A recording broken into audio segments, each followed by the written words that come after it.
나 예수는 나의 천사를 너희에게 보내어 교회들에 주는 이 모든 증언을 전하게 하였다. 나는 다윗의 뿌리요 그의 자손이요 빛나는 샛별이다. 성령과 신부가 오십시오 하고 말씀하십니다. 이 말을 듣는 사람도 또한 오십시오 하고 외치십니다. 목이 마른 사람도 오십시오. 생명의 물을 원하는 사람은 거저 받으십시오. 나는 이 책에 기록한 예언의 말씀을 듣는 모든 사람에게 증언합니다. 누구든지 여기에 무엇을 덧붙이면 하나님께서 그에게 이 책에 기록한 재앙들을 덧붙이실 것이요. 또 누구든지 이 예언의 책에 기록한 말씀에서 무엇을 없애버리면 하나님께서 이 책에 기록한 생명나무와 그 거룩한 구성에서 그가 누릴 목을 없애버리실 것입니다. 이 모든 계시를 증언하시는 분이 이렇게 말씀하셨습니다. 그렇다. 내가 곧 가겠다. 아멘. 오십시오, 주 예수님. 다 함께 주 예수의 은혜가 모든 사람에게 있기를 빕니다. 아멘. 안녕하세요. 네, 안녕하세요. 오늘도 우리에게 참으로 하나님께서 선물로 주신 날이고 또 특별히 하나님 앞에 나와서 그분에 대해서 생각하고 또 그분을 영광 돌리는 그분께 영광 돌리는 일에 함께 참여하게 하신 것이 또한 그분의 큰 은혜인 줄로 믿습니다.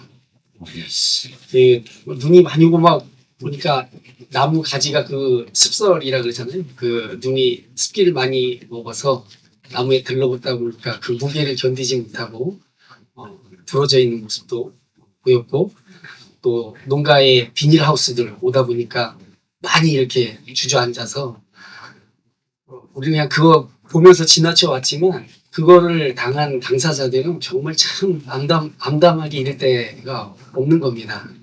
하나님께서 이런 우리 보기에는 좋은 풍경이지만 또 그 한편에서는 또 이 일로 인해서 어려움을 당하는 이들에게 하나님께서 힘을 주시고 또 새롭게 일어서는 기력을 주시기를 바라는 마음입니다. 오늘 우리가 읽은 우리 본문이 요한계시록 본문입니다. 나올 때 할라 이렇게 얘기해서 요한계시록을 이야기하는 분들에게 참 설교하는 분들에게 맞는 것 같은데 저 과거 예전에 요한계시록을 좀 공부한 적이 있습니다. 처음에 이 요한계시록을 공부할 때 참 힘든 부분이 서론 부분이거든요. 팍팍 기어야 돼요. 그러니까 이 요한계시록의 배경에서부터 거기에서 주로 사용된 용어들이 갖고 있는 특징 그리고 그것이 구약 성경에서 어떻게 추처를 끌어왔는지 그리고 그 인용한 구약 성경의 그 신학적 배경이 무엇인지 막 이런 걸 가지고 팍팍 기다 보면 이제 중간에 다 포기하는 거죠. 문자적으로만 읽으면 나중에 반드시 서로 모순된 그 결론을 끌어내는데 이렇게 부딪히게 되거든요. 이런 요한계시록 같은 이 묵시록 장르의 성경들은 좀 어렵습니다. 그래서 공부를 하다 보면 근데 이제 일단 그런 사전적인 공부를 하고 나서 이 요한계시록에서 우리에게 말하고자 하는 핵심이 무엇인가를 어느 정도 이해하게 되면 본문을 읽으면서 엄청난 은혜를 받게 됩니다. 그래서 저도 때로는 또 심적으로 또 힘들고 또 이러던 시절이 있었지만 이 요한계시록을 공부하는 기간에 굉장히 그 많은 위로와 은혜가 됐고 하나님께 참 감사하는 시간을 여러 차례 성경을 읽으면서 가진 기억이 있습니다. 근데 이제 요한계시록을 공부하다 보니까 어느 그 학자가 그 책에서 요한계시록을 가지고 설교할 때 그거 가지고 은혜 끼칠 생각을 하면 바보라고 이렇게 얘기를 하더라고요. 왜냐하면 요한계시록은 은혜를 끼치기보다는 그 말의 뜻을 잘 설명해 주어서 그것을 들은 성도님들이 자기의 삶에 잘 적용할 수 있도록 그 본문 해석을 잘 하는 게 가장 중요하다라고 이야기를 쓴 거를 제가 본 기억이 있습니다. 그래서 전에도 한번 요한계시록을 한번 쭉 설교한 때 그 기회가 있었는데 그때도 그 말씀을 꼭 붙들었죠. 잠을 자도 막 지루하잖아요. 본문 이런 것들을 해설하다 보면 그러면 성도님들이 저녁에 수요 예배 때 설교하면 막 주무시는 거죠. 그래도 괜찮아. 나 은혜 끼치려고 온 게 아니라 이거만 잘 전달하면 돼. 막 이렇게 하고 했던 기억이 있습니다. 오늘은 여러분들께서 이 말씀을 들을 때 최대한 제가 좀 간략하게 말씀을 드리려고 애를 쓰겠습니다. 이 말씀들이 저와 여러분의 삶 가운데 깊이 침투해서 우리의 이 믿음의 삶을 지탱하고 또 이끌어가는 중요하고 또 아주 그 가치 있는 양식이 되기를 축원드립니다. 오늘 우리가 읽은 우리가 선택한 이 본문의 단락은 요한계시록 맨 마지막 단락입니다. 16절부터 21절까지 이어지는 이 요한계시록의 이 맺은말 이 부분은 이제 그냥 읽으면 굉장히 헷갈려요. 그 이유가 있습니다. 왜냐하면 여기에서 16절에 나 예수는 이제 이렇게 시작하거든요. 21절까지 이르는 동안에 화자가 예고 없이 막 바뀝니다. 처음엔 예수님 말씀하셨다가 그 다음에 성령과 교회가 맞았다가 또 요한이 얘기했다가 이게 예고 없이 막 바뀌니까 화자가 바뀌니까 문맥이 끊어지는 거죠. 이게 무슨 말이지? 무슨 말인지 다 알죠. 그러나 이렇게 일맥상통하는 흐름 자체가 이렇게 끊어지기 때문에 이게 좀 이렇게 선뜻 와닿지 않는 그런 말씀입니다. 그러나 이제 결론부터 말씀을 드리자면 요 단락에서 강조하는 부분은 딱 두 얘기입니다. 하나는 예언으로서의 요한계시록의 권위를 강조하는 겁니다. 여기에 있는 이 본문들을 그냥 쉽게 생각하지 마라. 굉장히 진지하고 중요하게 이 본문들을 받아들여라 라는 것이 첫 번째 강조고, 두 번째는 예수님께서 오신다라는 것에 대한 긴박성, 반드시 내가 곧 가겠다라고 하는 이 말씀을 통해서 예수 그리스도가 오신다 우리에게라는 그 점을 굉장히 강조하는 게 또 하나의 내용입니다. 이 두 가지가 이 전체 우리가 읽은 본문 맥락에서 강조하고 있는 바입니다. 근데 아까 방금 전에도 말씀을 드렸지만 이 짧은 본문 안에 화자가 예수님에서 16절은 예수님 말씀하셔요. 17절은 성령과 신부가 또 이야기를 합니다. 다시 18절과 19절에는 다시 예수님이 얘기하시고 20절과 21절은 요한이 얘기하는 거예요. 이거 기록한 요한이. 그러니까 화자가 막 번갈아 가면서 등장해서 이 앞에 얘기한 두 개의 메시지를 선포하고 있는 겁니다. 먼저 16절의 말씀을 한번 볼게요. 16절에 보면 나 예수는 나의 천사를 너희에게 보내어 교회들에게 주는 이 증언을 전하였다라고 얘기합니다. 이 증언이 무엇이냐면 이미 앞에 이야기했던 요한계시록 1장부터 지금 바로 앞까지 이야기했던 요한계시록 전체의 내용을 증언이라고 말하고 있는 겁니다. 천사를 보내서, 그러니까 이 계시의 출처가 어디냐? 교회도 아니고 사람도 아닙니다. 그렇다고 천사도 아니에요. 그 뒤에 계시는 예수 그리스도께서 이 계시의 원천이시다라는 것을 말씀하고 있는 겁니다. 그러니 이 요한계시 예수님을 믿고자 하는 모든 이들은 이 요한계시록의 출처가 예수님이라는 사실, 당신이라는 사실을 알고 그것의 진실성을 확실하게 붙잡아야 한다는 것이 이 말씀의 강조 요약입니다. 그런데 이 말씀을 전하는 예수님이 누구인지를 소개하는 표현들이 나와요. 나는 다윗의 뿌리요 자손이다. 이렇게 이야기합니다.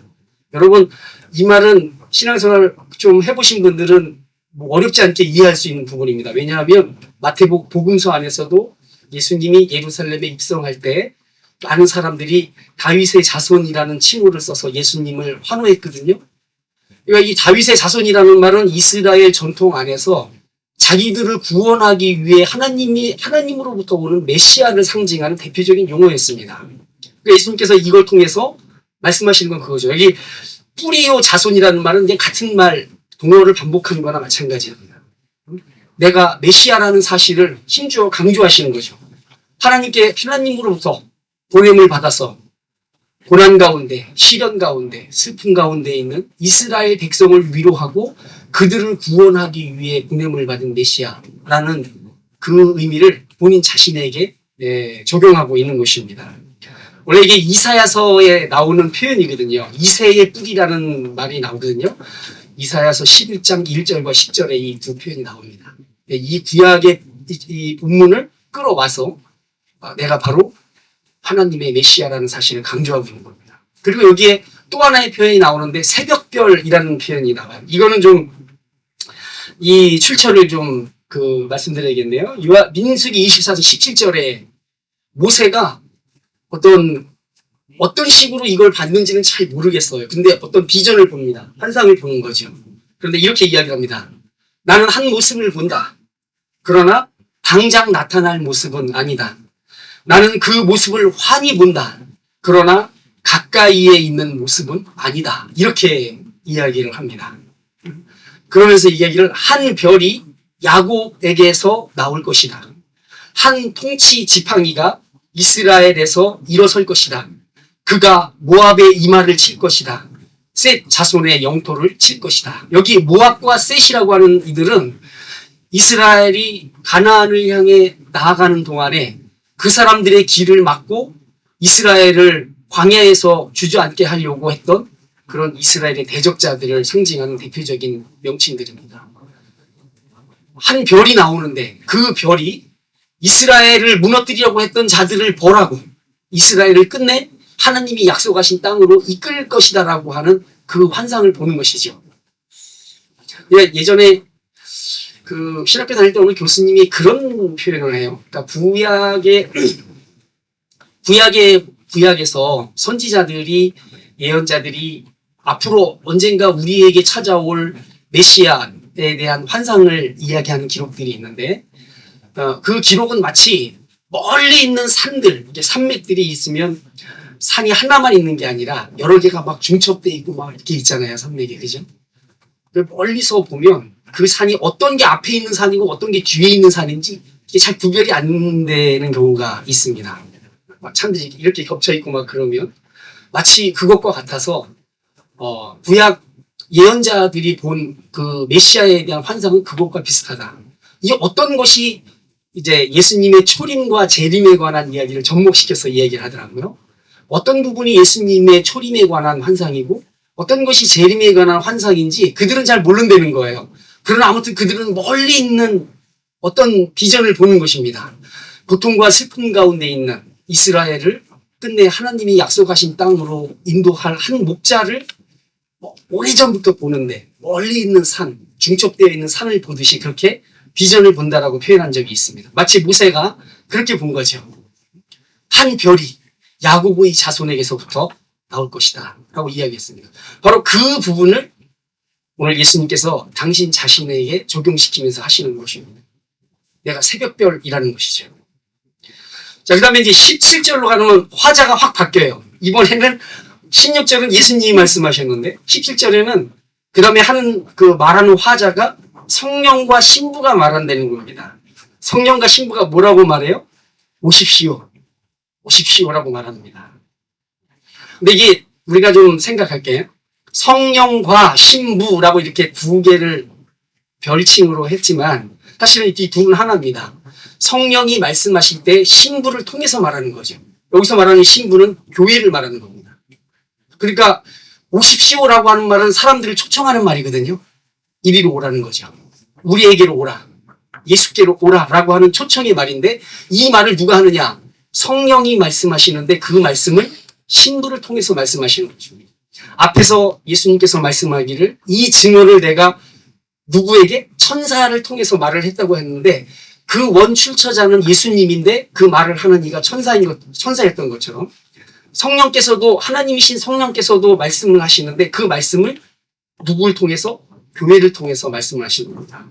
그 하는 한마디가 무엇이냐?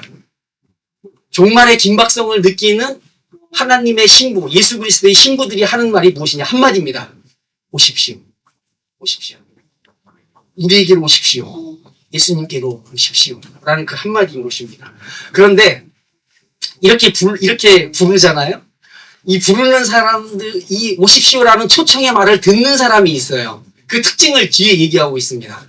세 가지의 특징을 얘기합니다. 그게 뭐냐면 첫 번째, 듣는 사람. 둘째, 목마른 사람. 세 번째, 원하는 사람입니다. 이 표현들이 나오고 있어요. 말을 하면 다 들리는 게 아닌 거예요. 그 말이 들리는 사람이 있고 들리지 않는 사람이 있는 겁니다. 다 오는 게 아니에요. 듣는 사람이 있는 겁니다. 그런데 그 듣는 사람의 두 번째 특징이 뭐냐? 목마른 사람이라는 겁니다. 갈증을 느끼는 거예요. 삶의 자기 영혼과 자기의 삶 안에 더 텅하게 비어있는 어떤 공간을 느끼는 사람인 것입니다. 바닥이 없어요. 그 파스칼이라고 하는 사람이 얘기했던 것처럼 하나님께서 우리 안에 당신으로만 채워질 수 있는 공간을 만들어 두셨기 때문에 다른 그 어떤 것들을 그 공간에 꾸겨 넣어서 채우려고 해도 절대로 채워지지 않는 공간이 있다는 것입니다. 바로 그것을 느끼는 사람이 있는 거죠. 근데 그것도 우리가 신학적으로 보면 그런 인식, 자기 안에 뭔가 비어있는 커다란 그 공허함과 목마름을 느끼는 것도 역시 은혜 안에 있는 표시인 것이죠. 부릅니다. 그걸 듣는 사람이 있어요. 그 듣는 사람의 특징이 뭐냐면 목마른 사람이라는 거죠. 그리고 세 번째 특징을 또 얘기해요. 원하는 사람이라는 겁니다. 원하는 사람. 들었어요. 또 좋은 말씀이네. 그리고는 잊어요. 마치 돌짝밭에 떨어진 씨앗과 같은 것이죠. 그런데 그걸 듣고 그걸 더 원하는 겁니다. 더 듣고 싶다. 더 듣고 싶다. 글쎄요, 모르겠습니다. 아그리빠, 로마의 왕이었던 아그리빠가 감옥에 갇혀있던 사도 바울을 불러서 대체 이 정신병자, 이 갈릴리의 초라한 이단이 전하고 있는 이야기가 뭔지를 듣고 싶어 했습니다. 의와 절제와 장차 오는 심판에 관해서 바울이 아그리빠 앞에서 강론을 했거든요. 근데 아그리빠는 이 바울을 뒤에서 지지하는 이 교회라는 단체를 어느 정도 의식했던 것 같습니다. 이해를 통해서 뭔가 뇌물을 받으려는 생각이 있었죠. 들었어요. 근데 마음에 이게 오는 겁니다. 마음에 꽂히는데 그렇다고 믿기는 그래요. 왜냐하면 자기도 로마에서 철학에 대해서 배울 만큼 배운 학식 있는 사람이고 또 아는 데에서 빠지지 않는 사람인데 이게 들으니까 이게 막 찌르는 겁니다. 아 그래 알았어. 지금 일단 가봐. 가봐. 내가 나중에 다시 부를게. 고뇌합니다. 고뇌하지만 그러나 더 듣고 싶진 않은 거예요. 빌라도도 나는 무죄하다고 성을 씻거든요. 이 사람이 보통 인물이 아니라는 거를 뭔가 느꼈어요. 심지어 더군다나 이 사람을 고발했던 그 유대인들의 지도자들의 그 교활함과 야심을 알고 있는 사람이 있습니다. 자기하고 같은 동족이거든요. 그 인간들은. 너무 잘 알죠. 그럼에도 불구하고 이 사람이 죄가 없다는 사실을 알면서도 고뇌하는 가운데 넘기지 않습니까? 그 아내가 빌라도의 아내가 내가 꿈을 꿨는데 이 사람 때문에 자기가 꿈이 굉장히 힘들었어요. 이 사람 일에 관여하지 마세요라고 이야기를 해주는데도 불구하고 바로 그런 거죠. 누구나 다 듣고 한 번은 관심을 가져요. 뭔가 있는 것 같아요. 그러나 더 원하진 않는 겁니다. 이 갈증을 일으키는 것도 역시 하나님의 은총인 것입니다. 그래서 교회와 성령이 모십시오라고 얘기할 때 그것을 듣고 그것을 더 목말라 하고 그것을 더 원하는 사람들이 결국에 예수님께로 나오는 것입니다. 그러나 이제 우리가 중요하게 생각할 거 성령이 교회를 통해서 마지막 때에 긴급하게 요청하는 세상에 요청하는 한마디 바로 오십시오라고 하는 한마디인 것입니다. 이 세세 상태는 아까 이 모십시오라는 말을 듣는 사람의 이 세 가지 상태를 말씀을 드렸잖아요. 아주 자연스러운 상관관계를 갖고 있죠. 듣는 사람이 목마르고 목마른 사람이 더 원하는 것입니다. 자, 그래서 우리가 이 부분을 생각해야 됩니다. 교회는 말이죠. 교회에 나오는 사람들은 뭔가 가득 찬 사람들이 아니라 결핍된 사람들이 교회에 나오는 거예요. 내가 세상에서 뭐 안 빠져. 배울 만큼 배웠고, 아는 만큼 알고, 번 만큼 벌었고, 그죠? 또, 사람들한테 좀 큰 소리 낼 만큼 뭐 다 갖췄어요. 그러나, 그럼에도 불구하고, 자기 영혼에 고뇌가 있는 사람들이 듣고, 목마르고, 원해서 하나님 앞에 나오는 것입니다. 예수님께서도 이 군에서 말씀을 하셨죠. 내가 건강한 자가 아니라, 그죠? 의원은 건강한 자한테는 필요가 없다는 거예요. 병든 자, 약한 자, 도움이 필요한 자들이라는 것이죠. 내가 바로 그들을 위하여 왔다라고 예수님께서도 말씀하셨던 것처럼 교회에 나오는, 그러니까 지금 여기에 서 있고 또 앉아 계신 여러분들 다 정상이 아니라는 얘기죠. 뭔가가 문제가 있는 겁니다. 그거는 사람들의 눈에 발견되는 문제가 아니라 오직 하나님 앞에 있는 정말 영적인 차원의 그 문제를 우리가 갖고 있는 거예요. 그래서 하나님 앞에 나오는 것입니다. 교만한 사람들은 자기가 뭔가 꽉 갖고 있다고 생각하는 사람들은 나오지 않습니다. 내가 왜 나가? 다 교회 가는 사람들은 다 이 정신적으로 좀 약하고 뭔가 기대지 않으면 설 수 없는 그런 나약한 심성의 소유자들이기 때문에 자기는 그런 데에 끼는 거 굉장히 불편해하는 거죠. 그런 시각으로 교회를 바라보고 복음을 듣고 하기 때문에 하나님 앞에 나올 수가 없는 것입니다. 그러나 역사 안에서 우리가 알고 있듯이 가장 강인하고 그리고 가장 정의로운 모습을 통해서 역사 한 지점마다 환한 불꽃을 피웠던 사람들, 심지가 굳고 의지가 강하고 그리고 목표의식이 분명했던 사람들입니다. 긴 시간들을 통해서라도 반드시 하나님께서 내게 주신 사명을 완수하겠다라는 목적을 가지고 이 세상을 의롭고 선하게 변화시키기 위해 자기를 헌신했던 많은 사람들이 그리스도의 이름으로 헌신했던 사람들입니다. 자, 이제 그래서 이 목마른 사람에 관한 이야기는 예수님께서도 이사야서 55장에 이 부분이 나오거든요. 너희 모든 목마른 사람들아 어서 물로 나오너라. 돈 없는 사람도 오너라. 너희는 와서 사서 먹되 돈도 내지 말고 값도 지불하지 말고 포도주와 젖을 사라. 이사야서 55장에 이야기하는데 이걸 요한복음 7장에서 수전절이라는 그 명절 때 유대인의 명절 때 예수님께서 벌떡 사람들 모인 자리에서 벌떡 일어나서 이 말씀을 하셨죠. 목마른 사람은 다 내게로 와서 마셔라 라고 말합니다. 바로 이 부분을 여기에 그 요한복음의 말씀이 반향되어서 울리고 있는 것이죠. 그들은 반드시 목이 말라서 예수께 나오는 이들은 반드시 그 갈증을 해결할 수 있다라고 요한계시록 21장 6절에 이야기하고 있습니다. 또 나에게 말씀하셨습니다. 다 이루었다. 나는 알파며 오메가 곧 처음이며 마지막이다.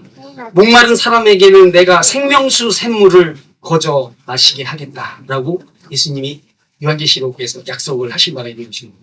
자, 그 다음에 이제 17절에서는 성령과 그리고 신부가 이야기했잖아요. 18절과 19절에서는 바로 화자가 바뀌어서 이번에는 예수님이 직접 말씀하십니다. 이 책의 말씀을 듣는 모든 사람들, 이 책에 기록한 예언의 말씀을 듣는 모든 사람에게 증언한다라고 이야기를 하고 있습니다. 요한계시록은 말이죠. 기원 후, 그러니까 AD 도미티아누스 황제가 AD 한 81년경부터 한 95년경 사이에 도미티아누스 황제가 통치하는 기간에 그리스도인들에게 엄청난 박해를 가했던 가장 심각한 박해가 일어났던 기간에 쓰여진 책입니다. 사도 요한도 이 요한계시록을 쓸 때 반모섬이라고 하는 섬에 유배되어 있는 상태에서 어느 날이냐면 주의 날입니다. 주님의 날에 갑자기 뒤에서 나팔 소리 같은 큰 음성이 들려서 자기가 뒤를 돌아보니까 거기에 하얀 옷을 입은 인자 같은 이가 7 촛대 사이를 거니는 환상을 보면서 시작을 한 거거든요. 그 7 촛대는 유대인의 그 성막 안에 있었던 메노랏이라고 하는 7개의 촛대를 가리키는 표현인데 거기에 나오는 게 이 소아시아의 7교회, 그 당시에 사도 요한이 목회를 했던 에베소, 두아디라, 버가모, 서모나, 빌라델피아, 그리고 또 뭐 이런 교회들을 7개의 교회들을 상징하는 것이기도 합니다. 또한 이 7이라고 하는 숫자는 완전의 수를 의미하기 때문에 거기에 거론된 7개의 교회는 이 지상에 있는 모든 교회를 대표하고 상징하는 교회인 겁니다. 그러니까 사도 요한이 그 도미티아누스 황제의 그 핍박 기간에 자기가 어느 주일날 환상을 보았을 때 본 첫 번째 환상이 뭐냐면 예수님께서 교회의 주인이신 예수님께서 교회들 사이를 거니면서 교회를 보살피고 돌보는 환상이 요한계시록의 첫 번째 시작 부분입니다. 그러니까 이 요한계시록은 위로의 책이에요. 저주와 심판의 책이라고 하는 시각으로 요한계시록을 읽어보면 정말 심란하기 짝이 없는, 그리고 나중에는 이거는 믿을 수가 없는 성경이 되는 거예요. 그러나 그 상징들을 통해서 예수님께서 하시고자 하시는 말씀이 뭐냐면 교회를 내가 끝까지 돌보겠다라는 말씀입니다. 이 메시지가 처음에 나오기 때문에 이것이 요한계시록 마지막까지 쭉 이어지는 핵심 주제입니다. 현재적으로 언제까지나 그리스도께서 교회를 돌보시고 이끄신다라는 약속이 요한계시록의 핵심 메시지인 겁니다. 그런데 여기 이제 이 18절에 이 책에 기록한 예언의 말씀을 듣는 모든 사람에게 증언한데 이 예언의 말씀을 듣는 모든 사람이 누구냐? 아까 초반에 말씀을 드렸잖아요. 사도 요한이 주의 날 이 환상을 봤잖아요. 요한계시록을 기록한 환상을. 그 주의 날이 어떤 날입니까? 그리스도를 섬기는 공동체들이 모여서 예배를 드리는 날인 거예요. 그러니까 핵심은 이겁니다. 여기서 분명하게 말하고자 하는 것은 이 예언의 책의 말씀을 듣는 사람들이 어떤 사람들이냐? 그리스도 앞에 나아오기 위해 예배의 자리에 있는 사람들인 것입니다. 그 사람들에게 이 예언의 말씀을 듣는 모든 사람에게 증언한다라고 딱 이야기합니다. 그러니까 이 말은 뭐냐면 강력한 선언이 내가 증언한다라는 이 증언이라고 하는 표현은 법정에서 사용되는 용어거든요. 그러니까 굉장히 강력한 용어죠. 예수님이 직접 보증하는 말씀인 것입니다. 법적으로 내가 보증하는 말씀입니다. 그래서 이 예배 공동체가 이 말씀을 듣는데 여기 사도 요한이 요한계시록 1장 3절에서 뭐라고 얘기를 하냐면 초반이죠. 이 예언의 말씀을 읽는 사람과 듣는 사람과 그 안에 기록되어 있는 것을 모두 지키는 사람은 복이 있습니다. 라고 이렇게 이야기를 해요. 그러니까 그리스도인의 복과 관련된 핵심 사항이 뭐냐면 하나님의 말씀에 대한 태도인 것이야. 이것이 그리스도인의 복의 핵심입니다. 그 말씀을 듣고 읽고 듣고 그리고 지키는 거. 여기 읽는다 할 때는 단수로 쓰여져요. 그러니까 이게 뭐냐면 이제 지금 여러분 다 성경 다 갖고 계시지만 옛날에 이 두루마리 책이었거든요. 두루마리는 누구나 다 갖고 있는 책이 아니잖아요. 그러면 두루마리를 갖고 있는 사람이 뭐 교회에 소장돼 있거나 그랬겠죠. 상상을 하자면 그러면 이제 주일날 예배 때 모이면 한 사람이 책임자가 담당자가 일어나서 그 두루마리의 말씀을 읽는 겁니다. 한 명이 읽는 거예요. 그럼 그걸 온 회중이 다 같이 듣는 겁니다. 그리고 삶 가운데 나아가서 그것을 지키는 거죠. 이 부분을 염두에 둔 겁니다. 예배 때 이게 나타나는 현상이 바로 이것이었거든요. 뭐를 모르냐면 이것을 읽는 사람과 듣는 사람들과 그리고 지키는 일이 복이 있다라고 이야기를 했었습니다. 초반에. 그런데 오늘 이제 18절과 19절에 나오는 내용이 뭐냐? 한번 읽어보겠습니다. 나는 이 책에 기록한 예언의 말씀을 듣는 모든 사람에게 증언합니다. 누구든지 여기에 무엇을 덧붙이면 하나님께서 그에게 이 책에 기록한 재앙들을 덧붙이실 것입니다.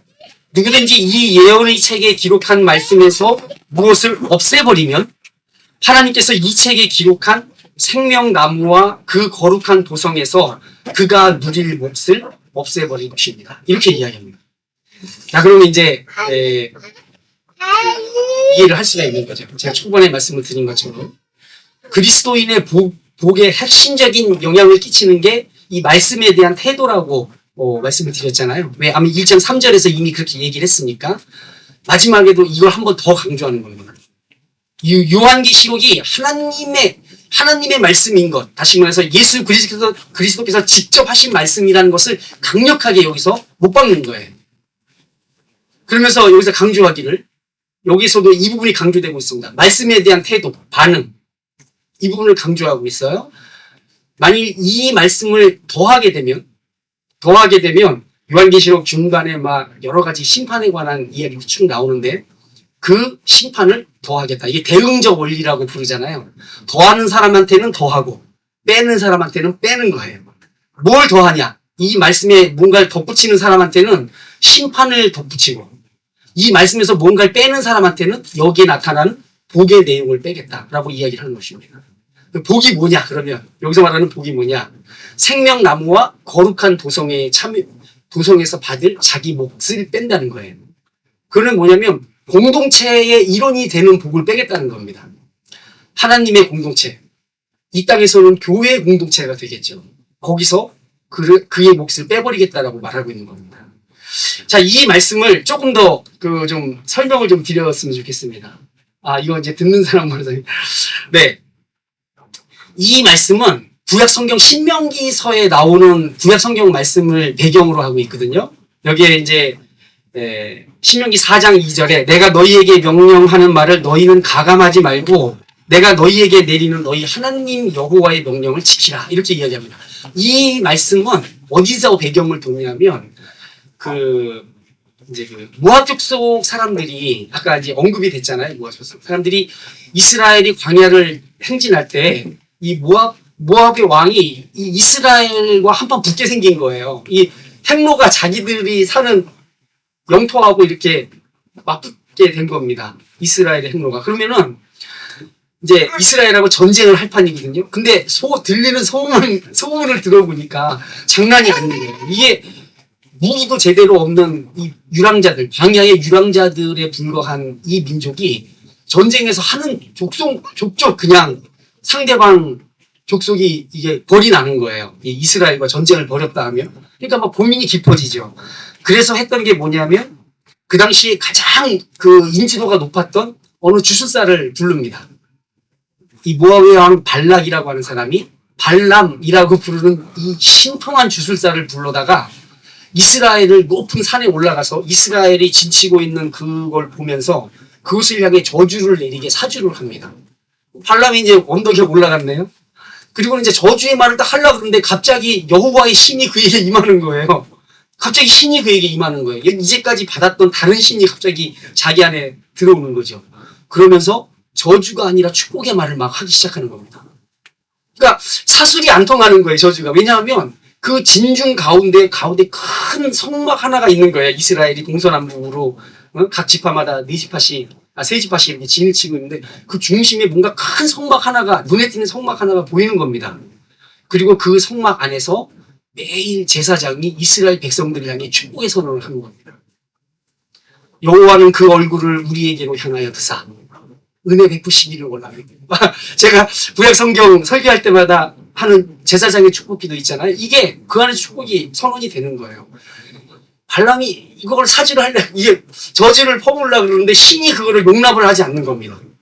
그 입에서 축복의 선언이 계속 나가는 거죠.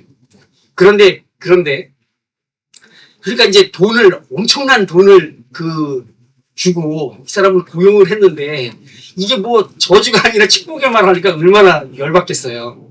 그래서 이제 막 뭐라 했겠죠. 응? 네가 그러고도 네가 그 돈 받아 먹고 살겠냐고 막 이제 뭐라 했겠죠. 그러니까 이 사람도 받은 돈이 있으니까 이제 고민이 되는 거예요. 그러니까 자기 몫을 하긴 해야겠는데. 그래서 모압의 왕한테 하나의 계책을 알려줍니다. 저거는 밖에서 뭐 주술을 하던 뭐 무기를 쓰던 안 됩니다. 그러니까 안에서부터 망가뜨리는 방법밖에 없다는 거예요. 그럼 어떻게 망가뜨리냐? 이스라엘 백성이 하나님을 등지도록 만드는 방법을 쓰는 거죠. 그러니까 똑똑한 사람인 것 같아요. 그러면서 뭐라고 얘기하냐면 모압에서 축제를 연 다음에 우리 전쟁하지 말자. 먼저 이스라엘 백성한테 가서 전쟁하지 말자고 얘기하고 모압에서 큰 축제를 벌이려는 거예요. 그리고 그 축제에 이스라엘 백성들을 초청하라는 겁니다. 그리고 이제 거기서 난장판이 벌어지는 거죠. 그 바알볼이라고 하는 신이 그때 이스라엘 진중으로 들어온 겁니다. 뭐 대놓고 이렇게 들어오지 않았겠죠. 호주머니에 넣고 들어오던 뭐 아니면 마음에 묻고 들어오던 그 종교를 이스라엘 백성들 안에 이식을 시키는 거죠. 바로 그것 때문에 이제 이스라엘 진중에서 이제 난장이 벌어지는 거고 하나님의 진노가 그곳에 임했는 거죠. 그러니까 성공을 한 거죠. 이 발람이라고 하는 사람. 바로 그거를 배경으로 하고 있습니다. 이 4장 2절의 말씀은. 내가 너희에게 명령하는 말을 너희는 가감하지 말고. 첫 번째는 쉽게 생각하지 말란 얘기죠. 이 더하거나 빼는 거는 이걸 쉽게 생각할 때 그런 일이 벌어지거든요. 가감하지 말고. 내가 너희에게 내리는 너희 하나님 여호와의 명령을 지키라. 이렇게 얘기합니다. 바로 그 사건을 배경으로 하고 있는 겁니다. 이것도 이 나오는 신명기 12장 32절 말씀은 거짓 선지자들을 경고하는 말씀입니다. 나중에 이스라엘 백성들 안에서 이 거짓 선지자들이 일어나서 하나님의 말씀과는 다른 방식의 말씀으로 현혹할 때가 반드시 있을 것인데 그때 너희가 이 말씀을 기억하라고 모세가 이스라엘 백성들한테 경고하고 있는 내용인 것입니다. 자, 왜 이 말씀을 구태여에게 띄웠냐 하면 바로 이 부분이 요한계시록을 기록할 당시에 지금 사도 요한은 반모섬에 있는데 지금 저기 있는 이 소아시아의 7 교회들 안에 뭔가 문제가 벌어지고 있었어요. 그것을 예수님이 아시고 사도 요한을 통해서 그거에 관한 경고의 말씀을 보냅니다. 첫 번째 교회가 에베소 교회입니다. 그 7교회 중에 편지를 받은 교회가 에베소 교회인데 이 에베소 교회는 너무나 칭찬을 많이 들었어요. 배움에 열심히 있는, 그래서 하나님 말씀에 대해 열심히 있는 교회였습니다. 그런데 문제는 뭐냐면 바로 그 에베소 교회에 거짓 교훈을 가진 자들이 들어온 겁니다. 그들을 가리켜서 니골라 당이라고 불렀어요. 그리고 이 니골라 당이 나중에 그 에베소 교회 곁에 있는 이 버가모 교회까지 들어가서 그 버가모 교회가 굉장히 칭찬을 많이 들은 교회예요. 이제 그 7교회도 뭐 칭찬만 들은 교회가 있고, 그리고 심판의 말을 경고의 말을 들은 교회도 있고, 이 칭찬과 경고의 말을 같이 들은 교회도 있고 막 섞여 있거든요. 버가모 교회는 너무나 이 충성된 모습 때문에 칭찬을 많이 들었는데 하나 책망할 것이 있는 거예요. 뭐냐면 바로 이 니골라당이 그 안에 들어와서 하나님의 말씀을 혼잡케 하는 일에 대해서 약간 취약성을 보였던 겁니다. 바로 이것 때문에 경고의 말씀을 듣는데 이 니골라당의 교훈을 가리켜서 요한계시록 2장 14절에서 뭐라고 얘기하냐면 발람의 교훈이라고 말했습니다. 발람의 교훈. 바로 여기 아까 방금 설명을 드렸던 신명기 4장 2절에 이 말씀을 배경으로 하고 있는 바로 그 거짓 주술사, 강력한 주술사가 이스라엘에게 큰 해를 끼쳤던 그 예를 바로 여기에 적용하고 있는 거죠. 그러니까 하나님의 말씀을 더하거나 빼는 사람들이 어떤 사람들이에요? 바로 이 발람과 같은 주술사들과 같이 교회에 해를 끼치는 사람들. 이 소아시아 7교회로 말하자면 니골라당의 사람들. 그런 사람들이 바로 그런 사람들인 것입니다. 그리고 두아디라 교회에 들어온 여자 선지자가 있었는데 그를 가리켜서 이세벨이라고 불렀습니다. 이세벨. 여자 선지자가. 그러면 그 사람이 뭘 했겠어요? 들어와서. 하나님 말씀에 다른 것들을 교회 안에 이식시키려고 노력을 했던 것이죠. 이것이 교회가 서고 넘어지는 것에 굉장히 중요한 관건이었기 때문에 바로 이 경고를 하고 있는 겁니다. 만일 이 말씀에 더하면 내가 여기에 기록된 심판을 너에게 더하고 말씀에서 뭔가를 덜어내면 빼내면 내가 여기에 기록한 축복, 복을 내가 빼버리겠다라고 이야기를 함으로써 교회가 마지막 시대에 가장 신경을 쓰고 중요하게 여겨야 하는 부분, 바로 하나님의 말씀을 진중하고 엄중하게 여기고 빼거나 더하지 않는 온전한 하나님의 말씀을 지키기 위해 애를 쓸 것에 대해서 말하고 있는 것입니다. 신명기 시대나 아니면 요한계시록의 시대나 그리고 현재까지 항시적으로 이 어그러진 교훈을 통해서 교회를 치명적인 위험에 빠뜨린 그 허물에 대해서 예수님은 경고하시고 이에 대한 적대감을 표현하고 계시는 것입니다. 뭐 이거는 긴 얘기 안 해도 이제 신앙생활 오래 해보면 이런 사례들을 무수히 듣고 보기 때문에 우리가 금방 알 수 있는 내용입니다. 우리가 느끼는 그런 느낌과 더불어서 이 요한계시록 성경의 마지막 책에서 마지막으로 당부하고 있는 말 이거이기 때문에 우리가 좀 이것을 대해서 중요하고 또 진지하게 생각해야 할 필요가 있다라는 것입니다. 자, 그리고 이제 마지막 20절과 21절이 남았습니다. 요한이 이제 마지막으로 말하는 거예요. 20절, 이 모든 계시를 증언하시는 분이 이렇게 말씀하셨습니다. 그렇다. 내가 곧 가겠다. 아멘. 오십시오, 예수님, 주 예수님. 그리고 주 예수의 은혜가 모든 사람에게 있기를 빕니다. 아멘. 이렇게 이야기합니다. 네. 이 계시를 증언하신 예수님께서 마지막으로 하신 말씀이 있습니다. 내가 곧 가겠다라는 거죠. 근데 이 곧 가겠다라고 하는 것은 여기 이 곧이라고 하는 말은 어떤 시간적 개념으로 보면 안 돼요. 이것은 뭐냐면 의지의 표현입니다. 의지의 표현. 그러니까 내가 곧 가겠다라고 하는 이 말은 이 요한계시록에 기록된 이 모든 말씀을 내가 반드시 성취하겠다라고 하는 확고한 의지의 표명인 것입니다.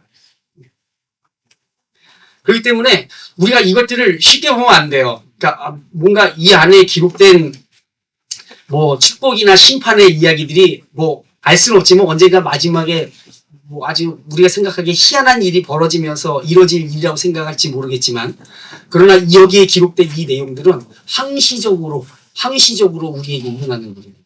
왜냐하면 바로 예수님께서 저 천상에 계신 주님일 뿐만 아니라 동시에 아까 사도 요한이 제가 말씀을 드렸잖아요. 요한계시록 초반부에 봤던 예수님은 저 하늘 보좌에 앉아서 구경만 하시는 분이 아니라 7 촛대 사이를 거니시는 분이거든요. 그러니까 그분이 이미 교회에 와 있는 거예요. 그렇기 때문에 여기에 기록된 이 심판의 이야기들은 마지막 때에 일어날 일일 뿐만 아니라 동시에 현재적으로도 일어난다는 사실을 보시면 됩니다. 그러니까 이런 부분들은 조금 그렇긴 한데 신앙생활을 하면서 이런 거를 많이 생각한 경우가 많이 있습니다. 물론 저도 좀 하나님께 이 징계를 받았던 그런 기억들, 뭐 그것이 큰 것도 있고 조그만 것도 있고 뭐 그런 것들이 있거든요. 그런 걸 생각할 때마다 그렇구나. 이런 하나님의 징계라는 것, 견책이라고 하는 것, 교회를 인도하신다라고 하는 것은 단순히 마지막 때의 일이 아니라 동시에 현재적으로도 나를 통해 나에게도 일어나는 일이구나. 또 교회에서도 일어납니다. 교회 안에서도 이런 일이 일어납니다. 그렇기 때문에 이런 부분에 대해서 우리가 하나님 앞에서 신앙생활을 한다고 할 때 옷깃을 여밀 필요가 있는 거죠. 그죠? 하나님은 마지막 때에 단 한 번의 심판을 하시는 분이 아니라 또 축복을 하시는 분이 아니라 현재적으로도 우리의 허물과 혹은 우리의 그런 헌신, 사랑에 대해서 반응하시는 분이라는 사실을 우리가 기억하면서 옷깃을 여미고 신앙생활을 할 필요가 있는 것입니다. 그래서 이제 아멘 이렇게 말하니까 아멘 주 예수여 오시옵소서라고 이야기를 하거든요. 그러니까 이 깨어있는 교회의 마지막 때의 특징이 뭐냐면 예수님이 오시기를 기다린다라는 것입니다. 고린도전서 16장에 16절 22절 마라나타라고 하는 표현 나오죠. 마라나타 주 예수여 오시옵소서. 교회들의 진실한 교회들이 갖고 있는 특징이 뭐냐면 예수님의 오심에 대해서 기대하는 것입니다. 자, 이제 이 부분이 우리가 좀 많이 봐야 될 부분인 것 같아요. 우리가 과연 이제 결론에서 이제 말씀을 드리겠지만 우리가 과연 그런 사람들인가? 마라나타, 예수님 어서 오십시오라고 말하는 사람들인가에 대해서 성찰할 필요가 있는 것입니다. 이 땅에서 예수 그리스도를 향한 믿음을 지키는 신실한 하나님의 사람들이 부르는 노래, 이 마라나타죠. 그래서 사도 바울도 그 목표를 세우고 그것을 향해서 막 달려갔거든요. 이런 사람들이 공통적으로 하는 말들이 있어요. 디모데후서 4장 8절에 제가 말씀을 읽어드리겠습니다. 이제 후로는 나를 위하여 의의 면류관이 예비되었으므로 곧 의로우신 재판장이 그날에 내게 주실 것이며 내게만 아니라 주의 나타나심을 사모하는 모든 자에게 논이라 이렇게 얘기합니다. 그러니까 이 한마디 안에 사도 바울의 심정이 있어요. 내가 마음 같아서는 주님께 가는 것이 나한테 지금 당장이라도 주님께 가는 게 나한테 유익이지만 그러나 하나님께서 뜻이 있으셔서 나를 이곳에 남겨둔 것은 바로 내가 이 땅에 있는 것이 교회들에게 유익이 되기 때문이라고 사도 바울이 이야기합니다. 마음이 항상 그리스도의 오심을 기다리는 마음이 있었던 거죠. 이것이 모든 신실한 그리스도인들의 마음인 것입니다. 자, 그래서 마지막에 주 예수의 은혜가 모든 사람에게 있기를 빕니다. 이렇게 얘기를 하는데 여기는 이 모든 사람은 누구겠어요? 그리스도의 다시 오심을 간절히 기다리는 사람들, 성도들인 거죠. 아멘, 주 예수여 오시옵소서라고 말하는 사람들인 것입니다. 이들은 예수 그리스도께 대한 신실한 충성으로 인해서 고난을 경험하는 사람들이에요. 요한계시록을 지배하는 그 한 가지의 어떤 상황적 배경이 있다면 그건 고난입니다. 도미티아누스 황제가 정치적으로 그리고 이런 다양한 환경적 사회 시스템으로 이 그리스도 공동체를 질식시키려고 엄청난 압박을 가해왔거든요. 사람들을 막 갖다 죽이고 그 조합에서 그리스도인들이라면 다 축출해버리고 그러면 밥줄이 끊어지는 거예요. 그러면 어떻게 살지 막막한 공동체에서 배제가 되는 거기 때문에 엑스커뮤니티라고 그러잖아요. 쫓겨나는 거기 때문에 살 길이 그러면 엄청난 거죠. 가정을 둔 그 가장은 거의 미치는 겁니다. 바로 이런 상황에 있는 그리스도인들이 요한계시록의 이 수신자들이었거든요. 그러니까 굉장히 큰 고난과 시련 가운데 있었던 사람들이죠. 바로 이런 사람들이 예수님 오시기를 기다리는 사람들이었던 것입니다. 그렇기 때문에 그들은 말이죠. 예수님이 다시 오시기까지 그들에게 절대적으로 필요했던 게 은혜였어요. 은혜. 자기를 돌보아 주시는 은혜, 그리고 특별히 배교하지 않고 예수님을 버리지 않고 떠나지 않을 수 있도록 자기를 붙잡아 주시는 은혜, 이것이 그들에게 너무나 필요했습니다. 그렇기 때문에 그들이 내가 곧 가겠다라고 말씀하시는 예수님에 대한 한 가지의 반응이 있다면 오시옵소서 주 예수님이라는 말인 것이죠. 자, 이제 이걸 설명을 쫙 드렸습니다. 이제 교훈을 제가 세 가지만 말씀을 드릴게요. 첫 번째로 우리가 읽은 이 본문 안에서 생각해 봐야 할 것은 말씀을 대하는 자신의 태도에 관한 것입니다. 이 책에 기록한 예언의 말씀이라고 얘기하고 있지만 이 예언의 말씀은 단순히 요한계시록 한 권에만 해당되는 것이 아니라 성경의 감동으로 기록된 모든 성경 전체를 우리가 생각하는 게 맞습니다. 성경 계시 전체로 확대해서 적용하는 것이 옳은 것이죠. 따라서 오늘날 우리의 손에 허락하신 이 기록된 성경 말씀 전체에 대한 신중하고 올바른 태도에 대해서 예수님의 직접적 경고를 주의 깊게 새겨 들어야 하는 것입니다. 앞에서도 잠깐 표현한 것처럼 당신의 계시에, 예수님의 계시에 자의적인 가감을 하는 행위에 대한 일종의 적대감이 이 본문 안에 표현되어 있습니다. 분노를 느끼는 거예요. 분노를 느끼는 거예요. 이 적대감은 하나님의 계시를 왜곡하는 것이 첫 번째로는 하나님의 권위에 도전하는 것이고, 두 번째는 그 결과적으로 당신의 신부인 교회의 치명적 결과를 초래하기 때문에 이 말씀에 대해서 넣고 빼는 것에 대해서 굉장한 분노의 감정을 반영하시는 것입니다.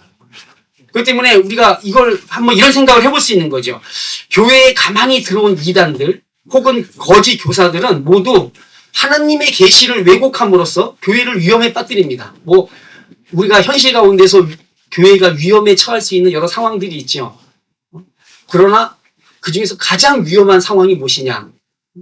말씀을 왜곡한 이들이 교회 안에 들어오는 것입니다.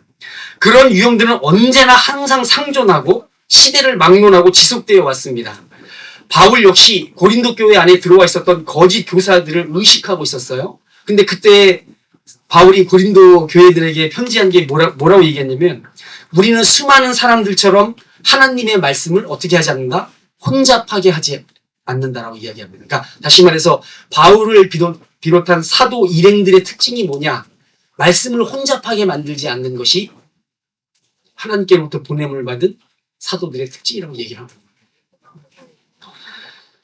이것은 계시를 왜곡시키는 것이야말로 사탄이 예수 그리스도의 신부이며 하나님의 백성인 교회를 공격하고 위험에 빠뜨리는 전형적이고 효과적이고 또 치명적 방법이라는 것을 의미합니다. 아까 말씀을 드렸잖아요. 주술사 발람이 뭘 해도 안 통하니까 마지막으로 했던 방법이 이런 거였거든요. 그 안에 다른 것, 우상숭배를 그 안에 슬며시 밀어넣는 것이었는데, 오늘날 교회들에게는 바로 이 말씀을 통해서 그런 것을 성공시킬 수 있다는 것입니다. 이 방법은 누룩처럼 교회 안에 번져서 동시에 많은 사람을 사망으로 이끌어갈 수 있다는 점에서 사탄의 목적을 이루는데 매우 효과적인 방법이라는 점을 잊지 말아야 합니다. 이에 대한 예수님 당신의 대응은 엄중하기 짝이 없죠. 따라서 성도에게 요구되는 자세는 말씀에 대한 경외감과 함께 아울러서 그러니까 말씀을 막 경외만 하면 안 돼요. 경외만 하면 안 되고, 왜냐면 여기 사도행전 17장에 그 베레아 사람들에 관한 이야기가 나오잖아요. 베레아 사람들의 행동이 뭐였냐면 집에 돌아가서 오늘 그 들은 말씀이 그게 과연 어떤 말씀인지를 가만히 상고해보는 것들을 해서 베레아 사람들을 묘사하거든요. 그 신사라고 이게 젠틀이라 그 신사라는 표현을 쓰잖아. 이 사람들을 돌아가서 그 말씀을 다시 한번 생각하는 것입니다. 여러분, 자기 안에 논리적 검증을 통해서 확신되지 않는 말씀을 믿는 것처럼 보여도 그거 믿지 않아요. 반드시 자기 안에 확신이 있어야 됩니다. 그렇다면 그것은 이 말씀이 자기를 설득해야 돼요. 이 방법을 거르지 말고 하나님을 경외하는 마음과 아울러서 그 말씀을 신중하고 진지하게 대하는 태도, 이것이 오늘날 우리 그리스도인들에게 요구되는 태도인 것입니다. 여기에는 말이죠, 하나님의 말씀을 탐구하고 공부하는 태도를 같이 반영하고 있어요. 공부해야 돼요. 하나님의 말씀을 생각해야 되고 묵상해야 되고 적용해야 됩니다. 이 말씀을 깊이 있게 연구하고 헤아리는 과정을 현대인들은 너무 견디기 어려워합니다.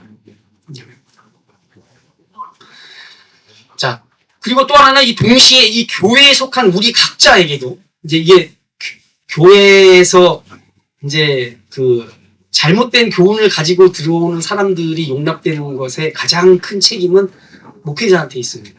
목회자들이 이 분단을 명료하게 해야 되는데 그걸 못하는 경우가 있거든요. 교회 전체의 문제가 되는 거죠. 그렇기 때문에 그 교회 자체의 책임도 있지만 동시에 우리 각자 개인의 책임도 있는 거예요. 이게 어떤 거냐면 우리가 말씀을 혼잡케 하는데 우리 개인이 어떻게 기여하냐면 말씀에다가 우리의 생각과 논리를 덧붙여서 내가 원하는 방식으로 메시지를 왜곡하는 겁니다. 그러니까 청중은 이제 설교하기 아주 그 유명한 그 저게 있어요. 그 명제가 있어요. 모든 청중은 자기만의 필터를 가지고 있다라는 말이거든요. 그러니까 사람들이 최대한 오해할 가능성이 없게 명료하게 말씀을 전달해야 되는데 그럼에도 불구하고 다른 의도와 의지를 가진 사람들이 이 말씀을 왜곡하는 경우가 있는 겁니다. 자기의 경험 그리고 자기의 생각, 판단 이런 거를 말씀이 다 이런 가공 과정을 누구나 다 거쳐요. 거치면서 그 안에서 더 유익하게 만드는 것이 있는가 하면 그러나 이 말씀을 이제 설교에 듣는 것뿐만 아니라 나가서 사람들과 같이 대화하고 이거를 나누잖아요. 이 과정에서 이제 잘못된 가공이 일어나는 거예요. 그러면서 자신이 기존에 자기의 이 신중 저 밑바닥에 있었던 여러 가지 미신적 사고방식, 주술적 사고방식을 말씀과 뒤섞는 겁니다. 그래서 그리스도인이면서도 여전히 그 주술적 사고방식, 미신적 사고방식을 말씀과 접목시켜서 그걸 가지고 사람들과 막 나누는 거예요. 사도 바울이 디모데서에서 허탄하고 망령된 신화라는 표현을 쓰는데 노인들이 교회 안에 연세 많은 분들이 모여서 이런 얘기를 하는 겁니다. 허탄하고 망령된 신화로 말씀을 가공하는 겁니다. 바로 이런 분들이 우리 개개인이 저지를 수 있는 그 위험성입니다. 그래서 이제 이게 제가 이제 이런 부분을 좀 생각해 봤는데 신앙생활을 좀 하고 그죠? 그리고 이제 이 강단의 어떤 위험에 대해서 존중감을 갖고 있는 성도님들은 이 말씀이 갖고 있는 어떤 힘 이런 거에 대한 자기 나름의 어떤 판단이 있거든요. 그러면 이제 그 예배 때는 자기가 회중석에 앉아서 설교 말씀을 듣는 사람의 입장이지만 이제 평신도끼리 모여서 함께 이렇게 대화를 나눌 때에는 뭔가 자기가 더 많이 배우고 아는 말씀에 대해서 이렇게 힘을 줘서 강조하기를 바래요. 그런데 이제 그 신앙생활을 오래 하면서 생긴 그 좋지 않은 습관 중에 하나가 뭐 어떤 거냐면 다 그렇다는 게 아니라 저와 여러분이 그렇다는 게 아니라 이제 그런 분들이 가끔 있어요. 이게 뭐냐면 잘 모르겠다는 말 하는 거 싫어해요. 잘 모르겠는데 하는 그런 걸 싫어해요. 왜냐면 권위가 떨어지거든요. 저와 같은 목사들도 그러지만 다른 분들도 말씀에 대해서 이야기를 나눌 때 잘 모르겠다. 나는 그분을 잘 모르겠어. 나도 좀 더 배워야 될 것 같아. 이런 거 하는 거 안 좋아하는 분들 많이 있습니다. 그러면은 잘 모르겠는데 대답은 해줘야 되겠어요. 나보다 신앙생활 적게 한 사람들한테. 그러면 이제 그게 뭘까 생각하다가 거기에 이제 그게 들어가는 거죠. 다른 것들을 자기가 기존에 해왔던 삶의 방식이라든가 또 경험했던 거라든가 이런 것들 가운데에서 하나님의 말씀에 부합하지 않는 요소들을 그 안에 같이 뒤섞어 가공해서 그걸 나누는 겁니다. 우리가 생각할 때 뭐 교회 강대상에서 선포되는 말씀이 사람들한테 굉장히 큰 영향을 끼치는 것도 맞지만 그러나 그만큼이나 성도들 사이에 교제하는 가운데 나누는 말씀이 주는 영향력이 절대로 무시하지 못할 만큼 큰 겁니다. 바로 그 부분에 대해서 우리가 많이 내 스스로에게 적용해서 관심을 가져야 할 부분입니다. 그리고는 말씀을 요리조리 피하면서 내가 자신 있는 말씀, 원하는 말씀은 막 이렇게 해요. 근데 내가 듣기 싫은 말씀이 있는 거예요. 나는 지금 시험에 들었거나 아니면 잘못을 했거나 뭐 여러 가지 이런 다양한 이유들에서 나 그 말씀 근처에 가는 것도 별로 꺼리질 않아요. 그러면 그 말씀을 우회해서 가는 거죠. 요리조리 피하면서 하다 보면 그것에 대한 변명을 덧붙이기 위해서 여러 가지 다른 방식의 이야기들을 말씀과 섞어서 함께 나누게 되는 겁니다. 이건 역시 하나님의 계시 앞에서 올바른 태도가 아니고 이런 태도는 수시로 그릇된 결론에 도달하고 그릇된 결론은 그릇된 행동을 길러내고 그리고 그릇된 열매를 맺게 만드는 요소로 작동하는 것입니다. 교회 안에서 우리 각자가 저와 여러분이 이런 부분에서 책임감을 갖고 말씀에 대해서 진중한 태도를 가져야 할 필요가 있다라는 것입니다. 두 번째는 아까 얘기했던 것처럼 우리가 정말 예수 그리스도를 기다리고 있는가에 대한 자문입니다. 요한계시록의 성도들은 믿음으로 인한 시련과 어려움 때문에 이 매우 심각한 위험에 노출돼서 살았습니다. 그러나 반면에 신앙 때문에 고난을 피할 수 없는 절박한 상황은 그들의 시선을 전적으로 예수 그리스도께 맞추도록 만들었던 거죠. 여러분 위노나 라이더라고 하는 미국 여배우가 찍었던 클로스오버이라는 영화 한번 보시기 바랍니다. 청교도 당시에 이제 마녀 사냥을 하면서 벌어지는 일이었거든요. 그러니까 이제 심판관들이 왔는데 십계명도 이렇게 제대로 못 외워요. 사람들이. 그러면서 이제 여러 가지 모함을 쓰고 자기가 위험한 심판의 상황에 처했는데 마지막에 허위 증언하는 서류를 내밀면서 여기에 사인하라 그러니까 그 남자가 이제 그 아내가 와서 막 설득도 하고 했거든요. 이거 내가 허위로 했다. 뭐 이것만 사인하면 용서해 주겠다라는 그 약속을 듣고 이제 쓰려고 자기 이름을 거기에다 쓰려고 하다가 그걸 끝내 못 쓰고 교수형을 당하는 장면입니다. 여기에 내 이름이 들어간다라는 거죠. 그러니까 그리스도인들이 각자가 자기 삶의 한계도 있고 자기가 가지고 있는 연약함도 있습니다. 그래서 우리가 위험이나 어려움에 처하면 그거를 모면하기 위해서 때로는 요령도 피우고 때로는 거짓말도 할 때도 있고 하죠. 그러나 결정적인 순간 앞에서는 이거를 하면 내가 예수님을 부인하는 결과를 가져온다라는 그 사실 앞에 서서 그걸 하지 못하는 거예요. 그리고 인생을 흔히 말하는 아도 치듯이 거기에다 그냥 다 걸어버리는 경우들이 있습니다. 요한계시록의 성도들이 그런 상황에 처해 있지 않았을까요? 바로 그들 때문에 신앙 때문에 고난을 피할 수 없는 절박한 상황이 있었는데 바로 그것 때문에 그들은 예수 그리스도께 시선을 맞추고 간절하게 주님의 오심을 고대했습니다. 오늘날 평안의 시기와 그리고 평안의 지역에서 사는 저와 여러분, 개인적인 각자의 어려움이 있긴 하지만 오늘날 우리 시대는 그래도 신앙 때문에 핍박을 받고 탄압을 받지 않는 평안의 시대를 살고 있고 그리고 그런 지역에서 살고 있습니다. 터키 극우 이슬람 세력들이 조금 있는 그런 지역에서 선교하다가 막 죽는 사람들의 이야기, 인도 각지에서 지금 죽는 사람들 이야기, 북한도 마찬가지죠. 그래서 고난받는 사람들 이야기들을 우리가 많이 듣습니다. 근데 우리가 살고 있는 이 지역만큼은 그래도 평안의 지대라고 말할 수가 있습니다. 바로 이런 지역에 사는 우리 그리스도인들은 이 지역적인 문제들에 대해서 옥죄어가지고 말이죠. 그 사람들이 볼 때 우리들의 문제가 문제처럼 보이겠어요? 그죠? 신앙으로 인해서 자기 생명을 걸어야 하는 사람들 입장에서는 우리들이 갖고 있는 문제가 큰 문제겠어요. 근데 우리는 그렇지 않는 겁니다. 내가 지금 당면하고 있는 이 문제들이 너무나 큰 문제라서 예수님을 바라보기보다는 그분을 이용하려는데 더 이렇게 능숙한 사람들이 될 위험성이 굉장히 있는 것입니다. 이런 상황으로 인해서 신앙으로 인해 고난을 당한다라는 것은 우리의 삶에 굉장히 불필요하게 느껴지는 부분으로 여겨질 수 있어요. 그냥 한번 눈 감으면 되는데 주님 또 용서하시는 분이 하니까 용서하시겠지. 이렇게 하는 것이고 따라서 안전하게 최소한의 신앙생활로 하나님께 성의 표시를 하는 걸로 만족할 위험이 분명히 있는 거죠. 고난에 직면하지는 않아요. 신앙 때문에. 그러니까 어디 가서 심지어 내가 예수님 믿는 사람이라는 걸 말도 못해요. 말도 안 해요. 왜냐하면 혹시라도 불이익이 있을까 봐. 그리고 심지어는 거기에 더 여러 정당한 이유들이 붙는데 내가 혹시 이 사람들 틈에 끼어 있어서 예수님 믿는 사람이라고 얘기하며 살다가 내가 잘못 많이 하잖아요. 그죠? 스스로 알잖아요. 내가 그렇게 잘못해서 이 사람들이 예수 믿는다는 게 적다이야. 이런 얘기 들으면 주님한테 피해를 끼치게 되니까 영광을 가리게 되니까 아예 그냥 나 그냥 입도 뻥끗 안 하고 그렇게 해야겠다 이렇게 하죠. 그러나 하나님은 그냥 내버려 두지 않으세요.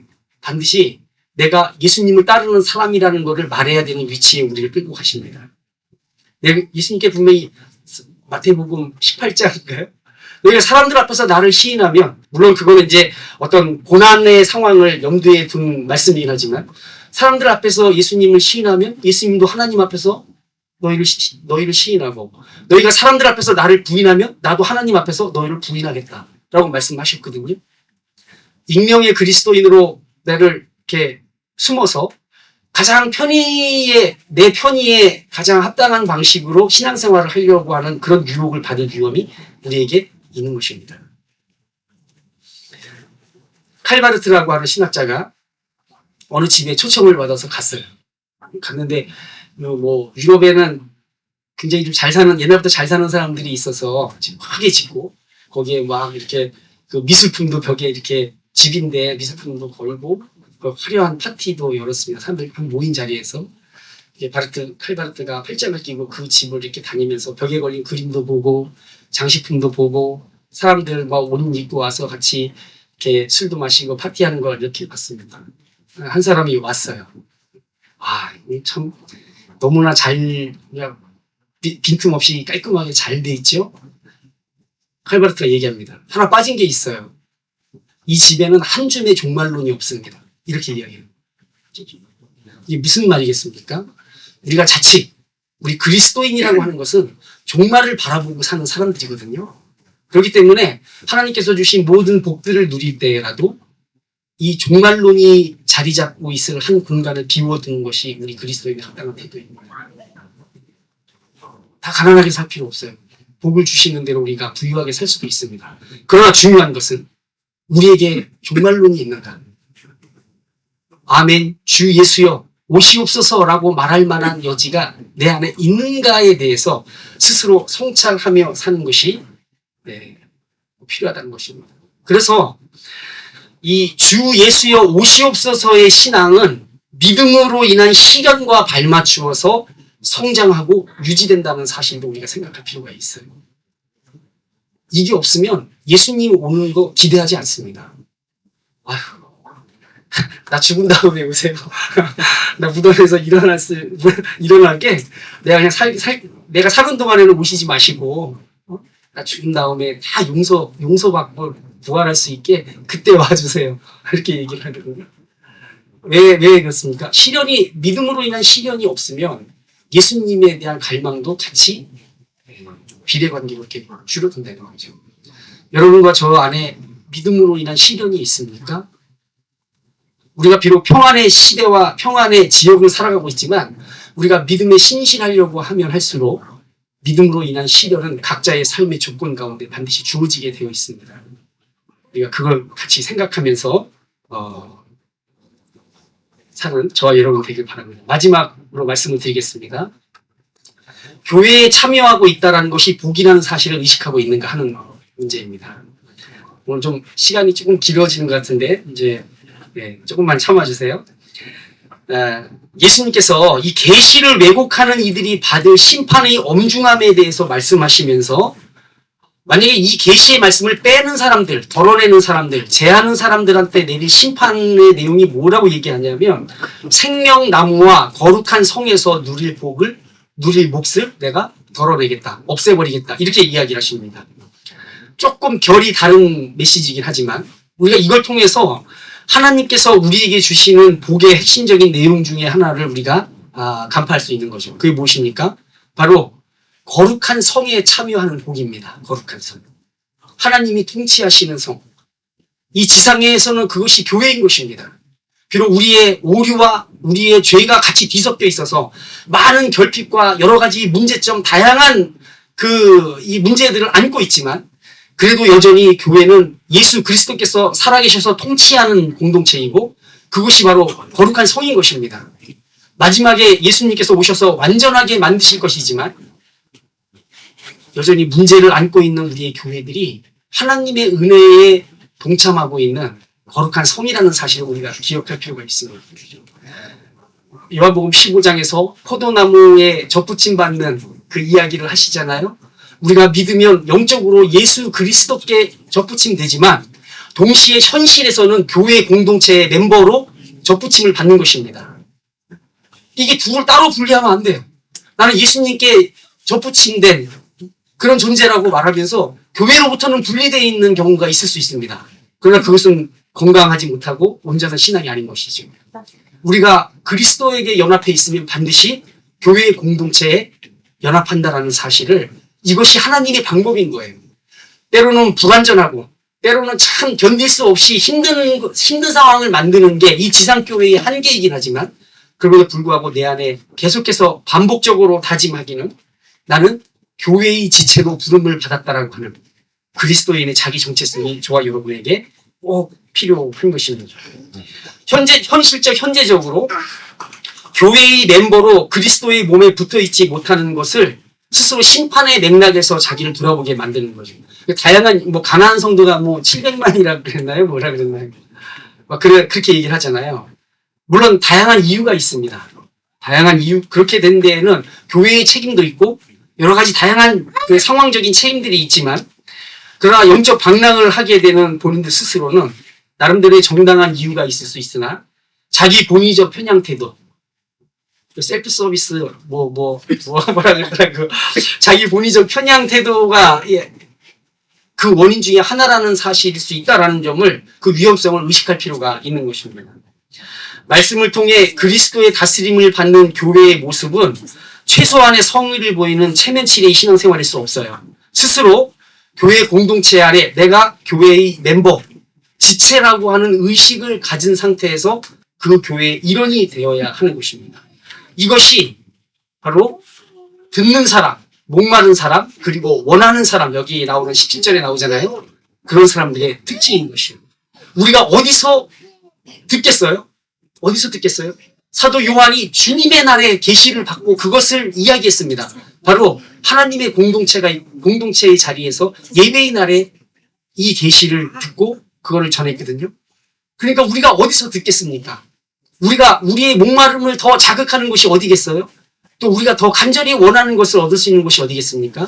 바로 하나님의 몸된 교회인 것입니다. 물론 이것이 교회 중심으로, 세상과 격리된 상태로 교회 중심으로 사고방식으로 살라는 이야기는 아닙니다. 그러나 분명한 건 우리 자의식을 붙들어주고 유지시켜주고 거기에 힘을 북돋아주는 것은 하나님의 예수 그리스도의 복, 다시 말해서 이 거룩한 성의 일원으로 참여하는 것과 긴밀한 관계가 있다는 사실을 생각하면서, 만약 그렇지 못하면 내가 하나님의 심판을 받는 사람 아닌가 하는 두려움을 가지고 교회의 멤버십을 중요하게 여기는 그런 저와 여러분 되기를 축원드립니다. 우리 동산교회는 나한테 대체 뭐겠어요? 우리 동산교회. 이 부분에 대해서 스스로 곰곰이 생각하면서 신앙생활 하시는 저와 여러분 되시기를 주님의 이름으로 축원드립니다.